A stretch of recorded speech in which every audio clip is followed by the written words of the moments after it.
সম্পূর্ণ অটো। এই অটোটা কিভাবে করলো চিন্তার বিষয়। কোনো মানুষবিহীন, কোনো মানুষ নেই, কোনো মানুষের স্পষ্ট ছাড়া কিভাবে জিনিসগুলো আপনি মেলে যায়, আবার আপনি জায়গাতে আইসা যায়। দেখেন টেবিলটা খাট হয়ে গেছে, আবার খাট থেকে কি হয়ে গেছে, টেবিল হয়ে গেছে।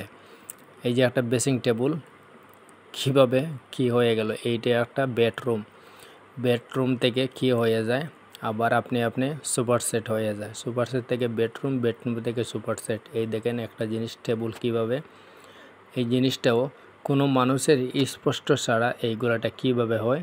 এই দেখেন কিভাবে একটা সুন্দর শোয়ার খাট হয়ে গেল, আবার একটা সুপার সেট কিভাবে কি হয়ে যায়। এটা তো মাথায় আসে না কিভাবে কি করলো।